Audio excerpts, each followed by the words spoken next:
I'd like to welcome you all to Still We Rise, Women Rebel Against All Odds. My name is Na Bui, and I am excited to be the chair for today's event. I am a member of Radical Women in the National Comrades of Color Caucus of Radical Women in our sister organization, the Freedom Socialist Party. I am a social worker and a reproductive justice organizer in New York City. My pronouns are she, her. International Women's Day dates back to 1908 when 15,000 women garment workers went on strike for higher wages and the right to vote in New York City. A year later, Clara Zetkin, a leader in the German Socialist Party, proposed to the Second International Conference of Socialist Women that March 8th be celebrated as International Women's Day. In 1917, Russian women textile workers took to the street on March 8th to strike for bread and peace. They called on all workers to join them, which they did, and 4 days later, the Tsarist autocracy was overthrown.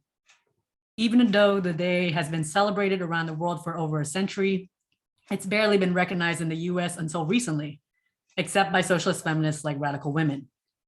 So who is Radical Women? Radical Women is a multiracial, revolutionary feminist, grassroots activist organization that provides a radical voice within the feminist movement and a feminist voice within the left. We have chapters in Seattle and Melbourne, and at large members in cities across the US where we are focused on fighting for reproductive justice, standing up against the far right, and much more. So check us out at the radicalwomen.org website and join us. Radical Women is part of the global uprising of women that is happening now. This year, women in Russia, Kyrgyzstan, and Belgium demonstrated against the Russian invasion of Ukraine, while Sudanese women and their allies marched against the military coup in their country. Women marched in Pakistan and France for gender equality and an end to gender-based violence. Women in Mexico, Bolivia, El Salvador, and Turkey demanded an end to femicide. Women in Indonesia demanded rights at work. And women hit the streets here in the US and Australia too, and we were there. Here's a brief overview of what's coming. We'll begin today's program with Nellie Wong reading her poem, Women of the World. Next, we'll hear some brief messages from feminist activists in other countries. The main presentation is by MAUDIE Osborne, who will tell us more about women's resistance around the world. Her talk will be interspersed with stanzas from Maya Angelou's poem, Still I Rise, performed by MERRI Ann Osborne. I encourage you to participate silently by raising your fists when MAUDIE or MERRI Ann does, or holding up a picture of someone you want to honor, such as the woman on the poster behind me, Clara Fraser, whose birthday happens to be today. After the close of the formal program, you are all invited to stay for informal discussion in one of two breakout rooms. Now, I'm honored to introduce Nellie Wong, who is a groundbreaking Asian American feminist poet. Nellie is a longtime leader of Radical Women in our sister organization, the Freedom Socialist Party in the California Bay Area. She will be reading her poem, Women of the World.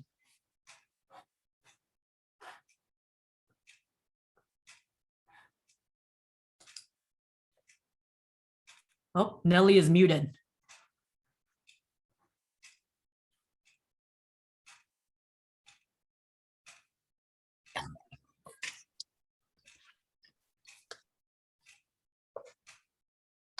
Hello from San Francisco, and I'm Nellie Wong, and I'm sharing with you today, Women of the World. Women who plant rice.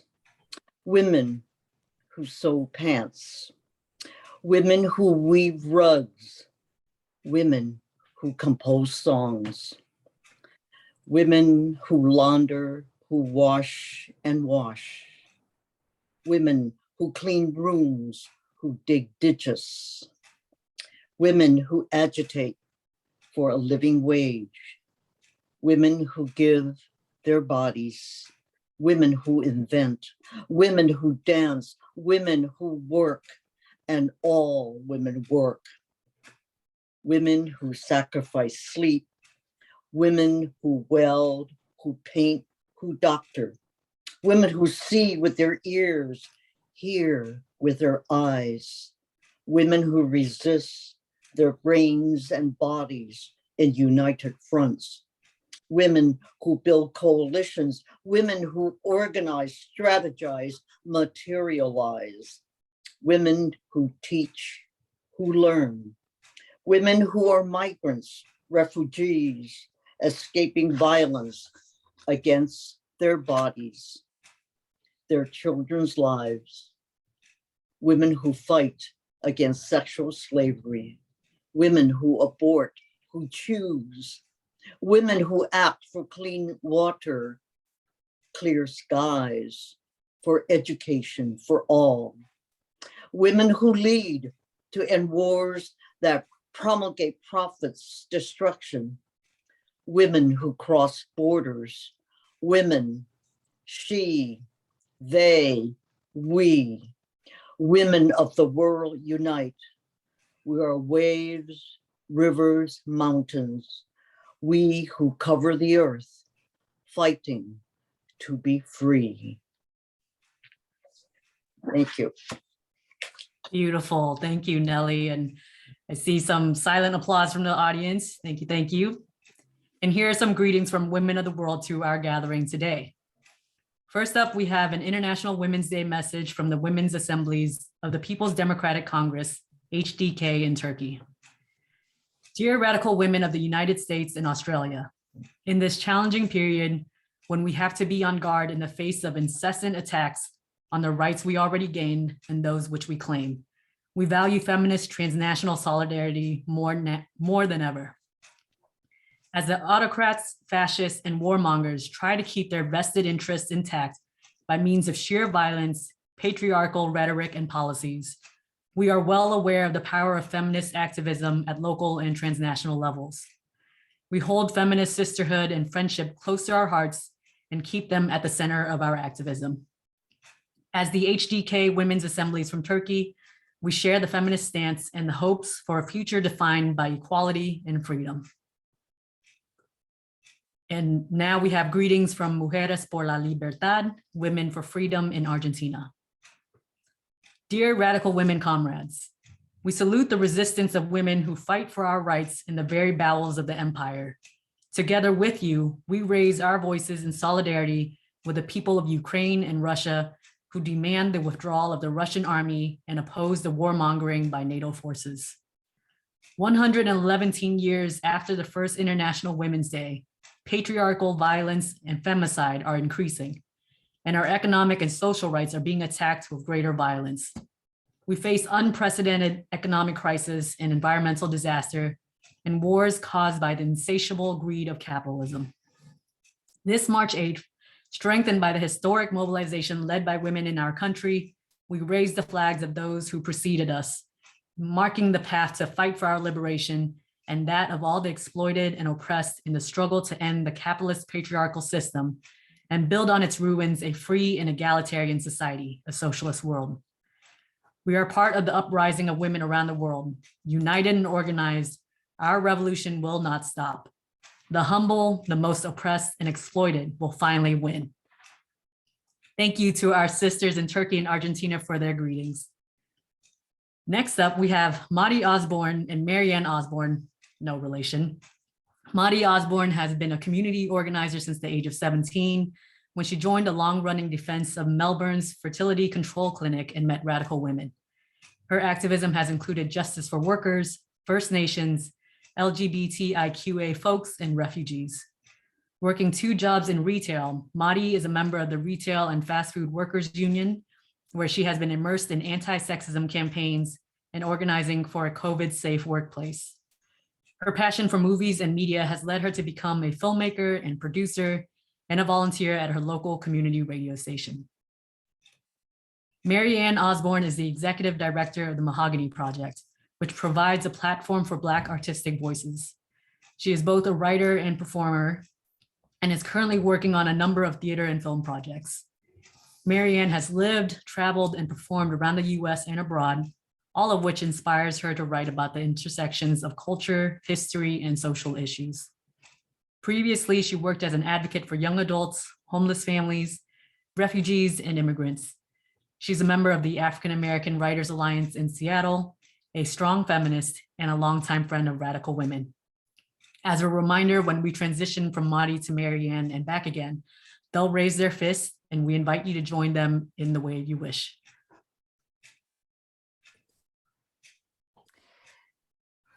As we gather, we are facing a war of global dimensions. It is taking part in a place of the world where 105 years ago, International Women's Day sparked a revolution. Today, again, women in both Ukraine and Russia are playing a critical and courageous role. In Ukraine, they are taking up arms in self-defense. Their kitchens are production centers for Molotov cocktails. We're also watching a massive exodus of refugees, mainly women taking their children in search for refuge somewhere. In Russia, feminists are behind the massive protests in solidarity with Ukrainian people, getting arrested in their thousands. From the women protesting in Nigeria's capital to the outpouring of protests throughout the world, the human spirit of solidarity and fighting back is on full display. Radical Women stands with the working and oppressed peoples of Ukraine and Russia. To Putin, Biden, and our Prime Minister in Australia, we join our working class sisters and siblings all over the world who are saying, get the hell out. War doesn't only come in bombs and tanks. Going back 3 years ago, Chilean women performed A Rapist in Our Path. It's a powerful song that points the finger at a system of power that hates women. It's the cops and judges, priests and presidents. These representatives of the capitalist system are coming after us because we and our non-binary siblings threaten the system's social stability and profitability. They don't intend to stop until we're all back in the home or in the closet. But today's International Women's Day celebration isn't about the perpetrator in our path. It's about us, patriarchy's nemesis, because we're rising up. We also celebrate the women of Argentina and Ireland who won abortion rights, of Western Sahara who were the backbone of their people's fight for self-determination, and of Sudan fighting their military dictatorship. We celebrate the history-making strike of India's community health and early education workers demanding recognition and wages. The First Nations women of North America, Australia, Kurdistan, and Palestine who stand strong against relentless attempts to crush their people. The trans and non-binary people across the planet who are fighting for full equality. We are celebrating the women of color in the United States who are reinvigorating the labor movement and the sisters who are fighting hard for abortion rights and racial justice. At the International Women's Day March in Melbourne, unionist women came out in force. In Australia, young women have blown the cover on sexual violence in Parliament. LGBTIQ+ people have led a fierce fight that has stalled a bill to legalise religious discrimination. This is the beating heart of feminism. The world is rumbling because everywhere we are fighting back. My talk will spotlight the rising of women in Afghanistan, Poland, and Myanmar. In these life and death struggles, women are showing us how to resist tyranny in all forms. I'm sure that many of you saw the terrifying footage that emerged directly from Kabul in August of 2021. People holding onto the exterior of foreign planes in a desperate attempt to escape. We gasped, watching this horror in real time. Women and children screaming for help as crying babies were placed into the arms of foreign soldiers. We saw bodies falling to the ground from aircraft as they ascended. Perhaps the most horrifying of this was knowing what lay in store for women under the Taliban. This is what the Left Radical of Afghanistan, a socialist organization inside the country now working underground, says. The Taliban do not recognize women as active and independent members of half of human society. They do not believe in women's abilities, human dignity, and equal rights in society and in the family. This is why even before the Taliban's takeover, women were fending off both Taliban and ISIS forces in the central and northern parts of the region. Women were taking up arms to defend their village, dressed in an array of colors of green, blue, red, pink, yellow, and gold. Their vivid presence alone contrasted against the dull brown tones of the grim Taliban patriarchs, whose faces conveyed an unmistakable hatred. These women freedom fighters stood proud, their faces raised to the sky, holding their weapons as if to say, see us, make sure you recognize our faces. If you come for us, we're ready to fight you. I don't want the country under the control of people who treat women the way they do. We took up the guns to show if we have to fight, we will, one woman said. It is considered shameful for the Taliban to be killed by a woman. They are frightened of being killed by us. They should be. 18 months ago, before the Taliban took control of the country, a young teenage girl named Qamar Angala and her family were attacked by 40 insurgents who stormed their village of Jeriver in Gore province. They dragged my mother outside and shot her dead. Then they dragged my father outside and killed him too. She spoke to journalists describing her and her younger brother's horror of witnessing the death of their own parents. But then suddenly, as she describes, anger took over. This anger led to her quickly grabbing an AK-47 rifle and shooting and killing 2 members of the Taliban in self-defense. I killed my parents' murderers, she said. I will fight the Taliban until my last drop of blood. Qamar has been praised as a hero, and in the viral and much celebrated photo, her gaze is that of equal parts of pride, strength, and resilience. But there is also a profound sadness that comes with war, and particularly for a young teenage girl. After I killed the 2 Taliban, I went to talk to my parents, but they were not breathing, she said. I feel sad. I could not talk to them one last time. And despite violence and hunger, Afghan women continue to protest, and without fear, because when you have nothing to lose. In response to the Taliban's seizure of the nation's capital, Kabul, thousands upon thousands of protesters took to the streets almost immediately. As camera crews raced through the crowd to hear demonstrators speak, they were astounded by the large number of women who had come out to protest. Let them see my face, said one Afghan woman to a Western journalist. She was ready to fight. This takes real courage.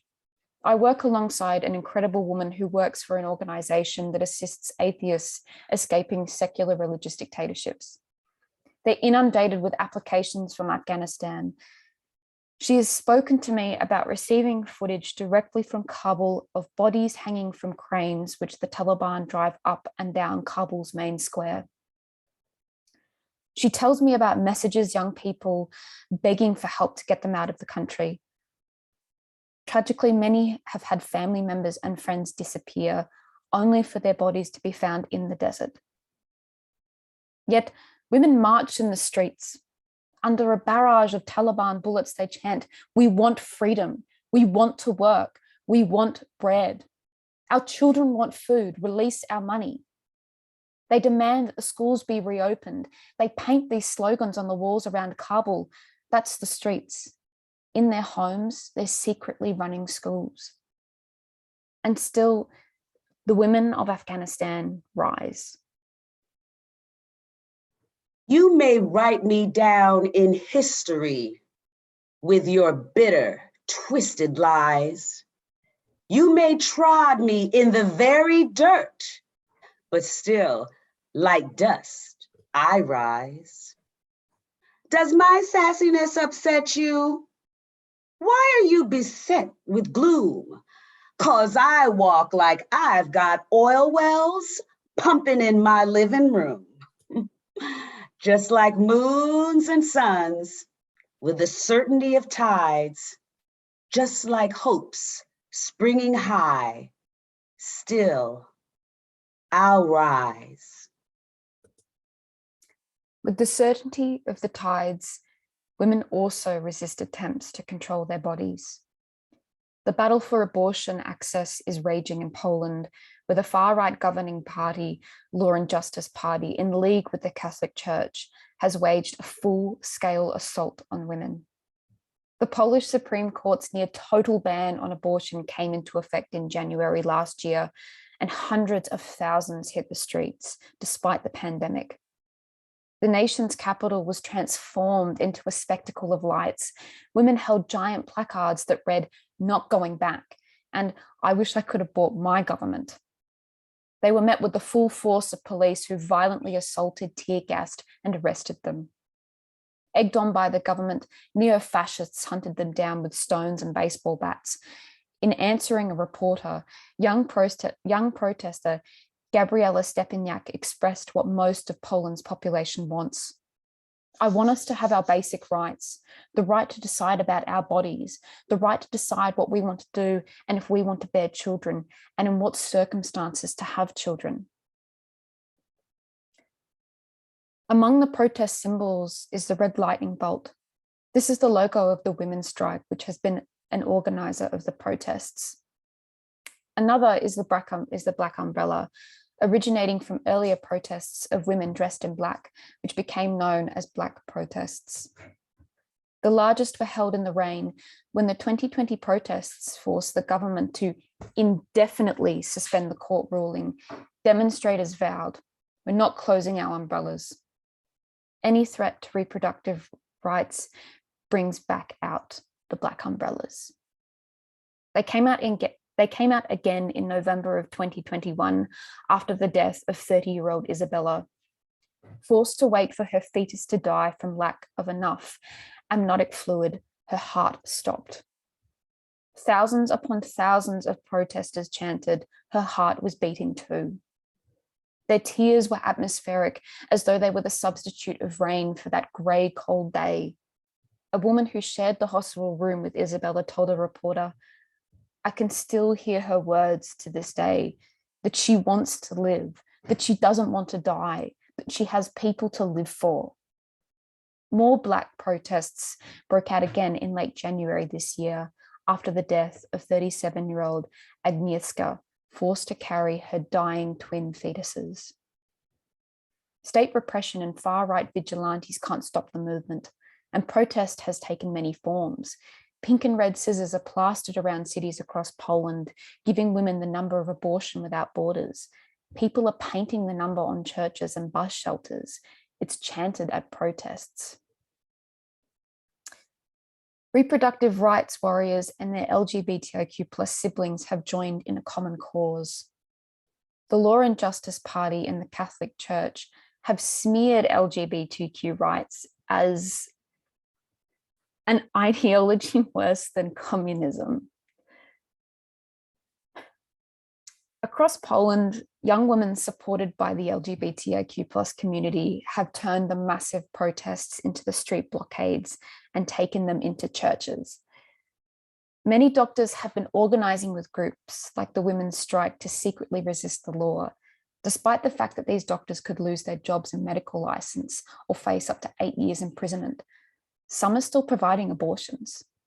Dr. Ania Panińska is one of these doctors.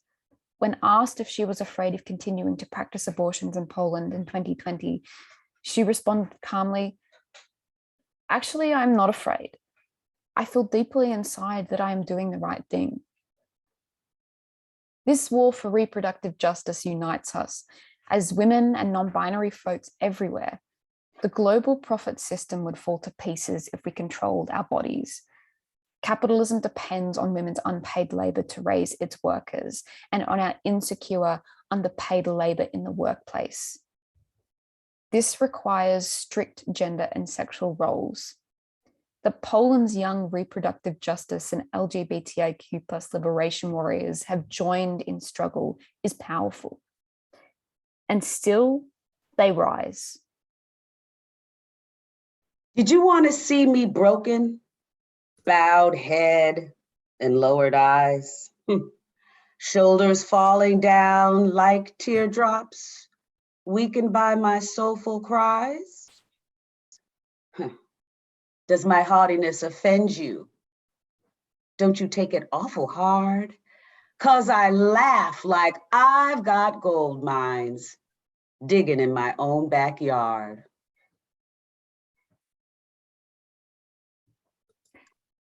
Yes, In fact, Myanmar has gold mines and also precious stones and petroleum. Yet the people are incredibly poor and low paid. It has been a year since the bloody military coup in Myanmar. This country, once known as Burma, is a country of incredible ethnic diversity, where many languages are spoken and religions are practiced. The coup was triggered by the elections held in November of 2020, where the military's party lost by 83%. The generals, unsatisfied with the result, declared the outcome fraudulent.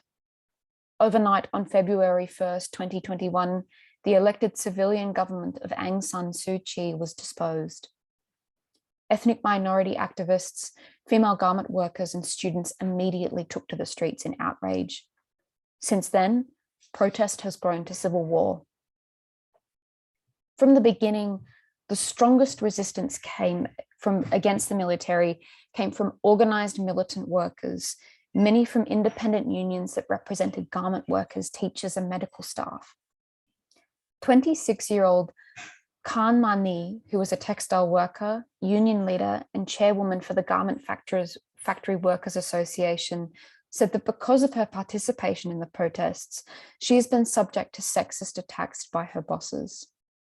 I'm a mother to a son. I'm oppressed because I'm a female leader in the factory, and they were trying to lay me off. I have been physically intimidated.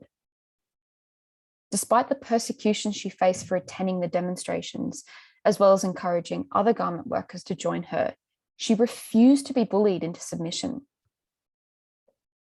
The military has been relentless in its persecution and espionage against the protesters. In March of last year, 50 protesters were reported killed, but the numbers are estimated to be much higher. A young woman, Mia Tui Kin, was the first person to die in the protests when she was shot in the head on February 19th, 2021. She was only 20 years old. The number of women killed in this conflict is unknown. But instead of mourning their deaths, the protesters celebrate their lives. Says the union leader Khan, "I'm very proud of them. I'm not sad, and I promise to fight relentlessly on their behalf so long as I am alive." Since the military's takeover, Myanmar has been in the throes of a bloody civil war. Many of the protesters who were students, textile, and office workers have taken up arms and joined fighting groups. One of these groups, the Myang Women Warriors, is the country's first women-only anti-junta militia. The women train under the hot sun of Sian's rural Mian township, moving in sync, dressed in their camouflage uniforms as they crawl, sometimes barefoot, carrying a long stick in place of a gun. The hot climate doesn't distract them from their training routine, nor does it tire them from their fierce devotion. They are there to fight, to protect their village. Their marching drums are performed in the streets as the village people watch on. Before the formation of the Myang Women Warriors, these women had never fought in a war nor seen a loaded rifle. They now regularly participate in operations using explosives and exterminating military informers. A member of the warriors, named Amira, said, "It is assumed that women's hands are meant for rocking the cradle, but we want to show the people that our hands are also capable of armed resistance to the military regime." Women and ethnic minorities are treated as second-class citizens. The military declares itself to be the father of the nation, but one that deems its female children as lesser human beings. 60% of the people involved in the civil disobedience movement, which is designed to shut down the country, are women, and they continue to face sexual violence, harassment, abuse, and threats from the junta. It comes as no surprise that these women have taken up self-defense to protect themselves and their villages against this violence and bloodshed. Their leadership as women is prevalent in these anti-junta militia groups, but so is their leadership as ethnic minorities who have been abused, pitted against, segregated as inferiors, and forced into the lowest paid jobs. global corporate tycoons have benefited from Burma's desperately poor workforce and most of the country's wealth, most of which comes from natural resources such as rice, gems, oil, and gas. The Rohingya people who are indigenous to Western Myanmar have faced genocidal persecution, segregation, and displacement for a long time, including under the civil government of Aung San Suu Kyi. In 2017, pogroms of ethnic cleansing, war crimes, and sexual violence forced the Rohingya to flee to neighboring countries such as Bangladesh. Aung San Suu Kyi has defended Myanmar's genocide of the Rohingya. So while many protesters have favoured her return, she is not popular amongst the ethnic minorities who do not wish to see her back in power. They do, however, endorse the protests as well as the militia groups fighting against the military. Some Rohingya refugees have taken up poetry as a means of coming to terms with the atrocities they have suffered. Poetry has long been associated with the political resistance in Myanmar, dating back to the nationalist movement under British colonial rule. One Rohingya journalist writes that the military have always feared the written word, targeting poets after it seized power in 1962, a practice the junta continues to this day.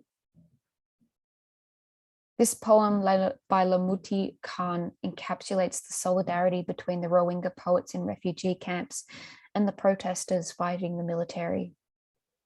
It is called "Once My Turn, Now Your Turn." Today it's happening to them, and I recall what I witnessed yesterday. The rage of these soldiers may vary in different regions or against different people of different ethnicities, but the nature of their crimes is quite similar. Mayu Ali, a young Rohingya refugee, poet, writer, and humanitarian activist, said that the words we write cannot fully capture the burning pain or blade of death we have experienced, but at least the act of writing can help lift the weight we carry. As we write to heal our wounds, we scream for justice for what we have lost at the hands of the military. Through our words, we seek not only to immortalize the bitterness and cruelty the people of Myanmar have suffered, but also to revitalize the people's will to resist. And still, the women of Myanmar rise. You may shoot me with your words. You may cut me with your eyes. You may kill me with your hatefulness. But still, like air, I rise. Does my sexiness upset you? Does it come as a surprise that I dance like I've got diamonds at the meeting of my thighs?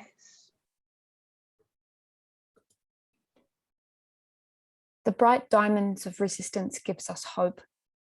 As women and non-binary people, as workers, as LGBTIQ+ folk, as people of color, and as socialist feminists, we see inspiring leadership coming from the experience of oppression and impoverished. From different realities, we recognize this leadership shown by women across Afghanistan, Poland, Myanmar, Ukraine, and Russia. They are mothers, teachers, nurses, doctors, students, and more who were made into extraordinary warriors from the impossible and dangerous circumstances they face. They show how to resist against all odds. This is inspiring. Radical Women's Manifesto says that in the diversity of women of all ages and colours, there lies a vast potential for revolutionary strength and leadership. This leadership and strength is urgently needed in times of crises, like now. To not assume this forefront role would hold back the global freedom movement and prolong not only our own suffering, but the suffering of oppressed peoples all over the world. We need to throw out all the upholders of female oppression and capitalist profits, including right here at home. Join us. in building international working class solidarity with the women of Afghanistan, Poland, Myanmar, Ukraine, Russia, and the rest of the world. The sun is on the horizon, ready to come out, and it's only a matter of time before the exploited and oppressed combine forces to take what is truly ours, our right to be who we are and to collectively control a new socialist, humanist, liberatory system. This is what International Women's Day stands for. Together, we rise. Out of the huts of history's shame, I rise. Up from a past that was rooted in pain, I rise. I'm a black ocean, leaping and wide, welling and swelling, I bear in the tide. Leaving behind nights of terror and fear, I rise into a daybreak that's wondrously clear. I rise, bringing the gifts that my ancestors gave. I am the dream and the hope of the slave. I rise. I rise. I rise. Thank you. Wow, thank you, Maudie and Merri Ann. That was so beautifully moving. And for everybody, let's thank them one more time for their inspiring presentation. So maybe Maudie and Merri Ann might not see it, but I see some invisible or silent clappings and spirit fingers and all these other things. So thank you. Okay, so Merri Ann would like to dedicate her reading today of Still I Rise to her mother, Mary Philpott Osborne, who passed away last week. Merri Ann's mother overcame a lot of adversity in her life as a Black woman entering the field of nursing in the 1940s. But still, she rose, persevering, serving the community, and having time to laugh and enjoy life. And through her family, friends, and those she mentored, still she rises. I'll now share more greetings from our sister comrades in Mexico and Brazil. Here's a letter to the radical women comrades from POS in Mexico. The women comrades of the Partido Obrero Socialista Mexico send a friendly greeting. From our neighboring country, we closely follow your activities because we are clear. Your fight is our fight and vice versa. The fight for legal abortion, fight against transphobia, fight against femicide are just some of the axes of struggle that we share, but that make us stronger when we work from internationalism. We still have many tasks to do because transforming the world is not easy. But if we go side by side, we will be more powerful. We need each other together to bring down the capitalist system and patriarchy. May the struggle of the textile workers who died in the tragic Triangle Shirtwaist Fire remain in our memory so as not to forget the cruelty of the system and the importance of our revolutionary work. We reiterate our love and greetings as we say in Mexico about the patriarchy. It's not going to fall, we're going to throw it out. Now we'll hear from Feminist Action Benedita Farias in Brazil. Feminist Action Benedita Farias is a movement of independent women built since its founding in work sites, schools, and habitations, with a revolutionary politics and mainly based on direct action and mobilization of women and the working class. We emerge to act. We believe that more than just being represented, women need to enter and occupy the places that have been taken from us for centuries and no longer allow men to silence us. Only with direct mobilization and with a combative feminist program is it possible to change this reality and destroy sexism, capitalism, and patriarchy, this triad that kills women all around the world. Because feminist action is the way out. Our name, Benedita Farias, pays tribute to our comrade Benedita, a socialist feminist health professional who died in 2020, leaving an example of permanent struggle. And thank you to our sisters in Mexico and Brazil for their greetings. Now I'd like to invite Charlotte Strauss Swanson to share how you can support Radical Women. Charlotte is a member of Radical Women and a doctoral student researching psychology, gender, and social justice at the University of Tennessee, Knoxville.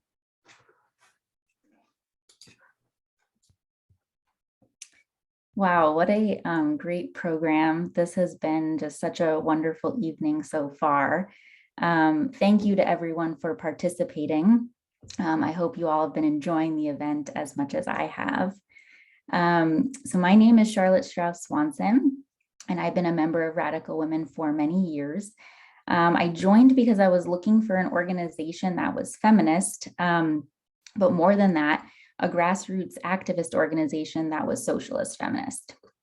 One of the wonderful things about Radical Women is that all are welcome who are looking for an intersectional socialist feminist point of view.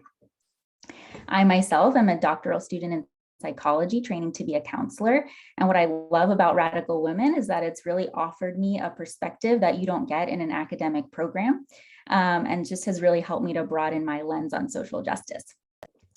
So we've been having such a wonderful evening, afternoon, morning, depending on where you are in the world. And now I want to ask you all to consider donating to Radical Women so that programs like this one will continue, and to support our other activist work. We're a unique organization in that we don't receive government or corporate funding, so we really rely on the generosity of your donations. There are many ways that you can donate. The chat is going to be opened for you to make a pledge. You can also donate online or by mail. So if you're donating online, you can go to radicalwomen.org/donate. The link's going to be posted in the chat. And then on that page, you'll find there'll be a yellow button for a donation of any amount. And you can also turn that into a monthly pledge by checking a box that you see on that screen. If you'd like to send by mail, the mailing address is going to be just above the donate button on that page. And all the donations are going to be divided up between Radical Women in the US and Australia, and we will accept both US and Australian currency. I see already that some generous donations are coming in. Thank you all so much who are already starting to donate. Just to give you some ideas of what your money is going to help support, it will cover costs related to our national mobilization work for reproductive justice in the US, campaigning against the far-right freedom movement in Australia, technology-related costs, so things like computer updates, Zoom subscriptions, maintaining our halls, picket signs, leaflets, and to fund socialist feminist education and organizing. So I hope that you all can donate. We really appreciate whatever you can give, as much or as little. We just appreciate your generosity. I can see already lots of donations coming in. Thank you all so much. We really just appreciate everyone's support. Radical Women just really needs financial support, and these donations are going to go just a really long way in helping us to do this work. So thank you all who have been donating.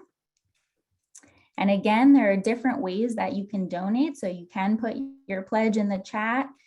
You can also go online. Again, that link is in the, should be in the chat for you to donate.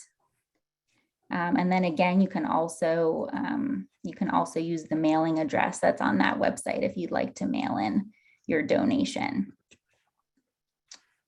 I see more coming in. Thank you all so much.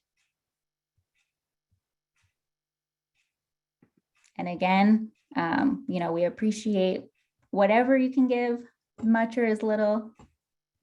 Thank you all so much for your generosity.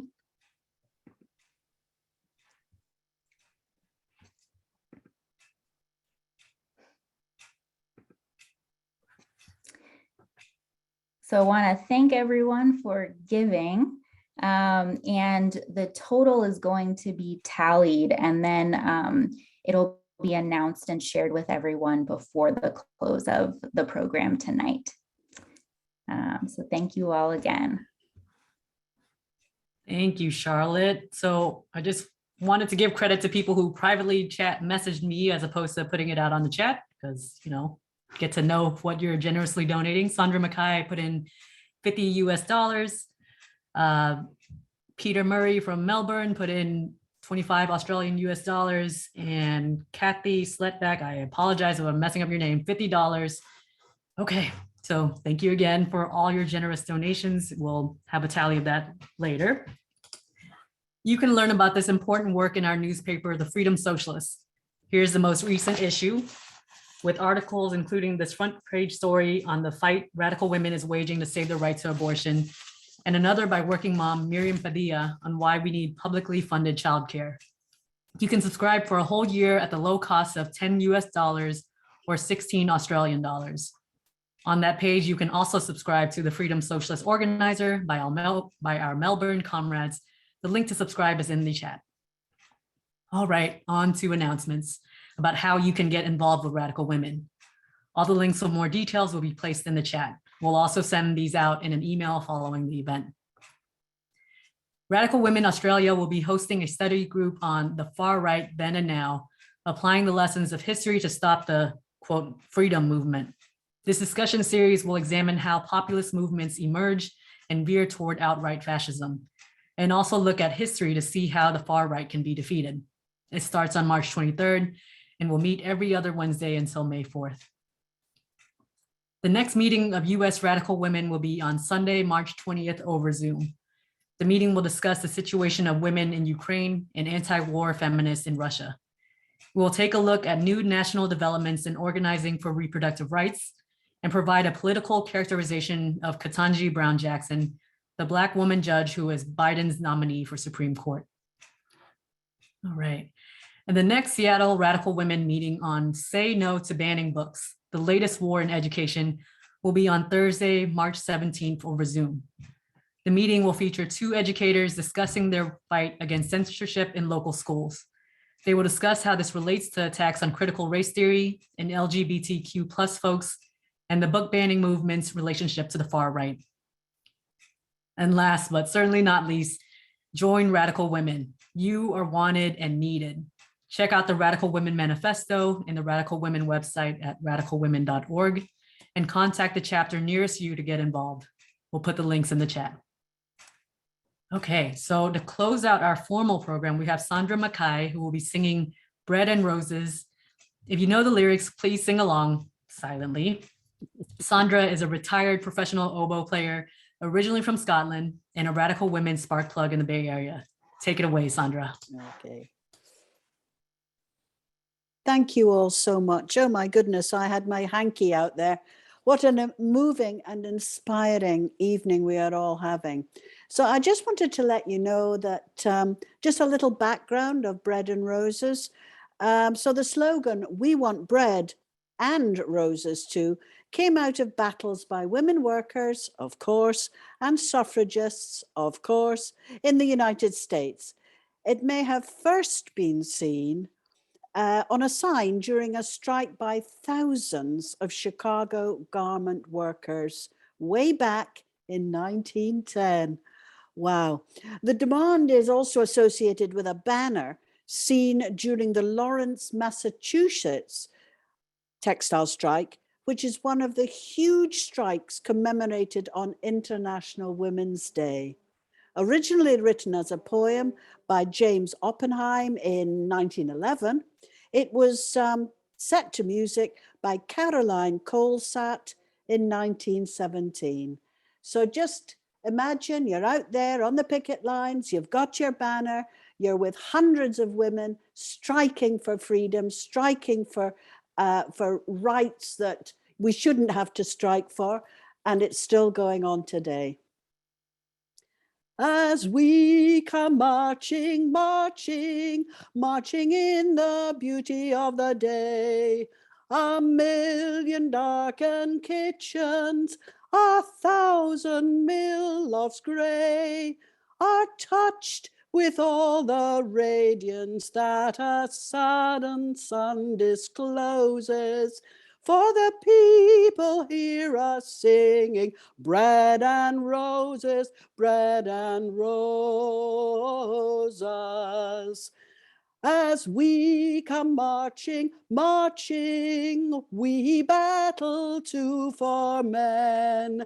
For they are women's children, and we mother them again. Our lives shall not be sweated from birth until life closes. Hearts starve as well as bodies. Give us bread, but give us roses. As we come marching, marching, unnumbered women dead go crying through our singing that ancient cry for bread. Small art and love for beauty, their drudging spirits knew. Yes, it is the bread that we fight for, but we fight for roses too. As we come marching, marching, we bring the greater days. For the rising of the women raises up the human race. No more the drudge and idler tend that toil where one reposes, but a sharing of life's glories, bread and roses, bread and roses. Happy International Women's Day. Happy Clara Fraser. Happy birthday to our inspiration. Thank you. Yay. Thank you, Sandra. I saw some silent clapping, and again, jazz fingers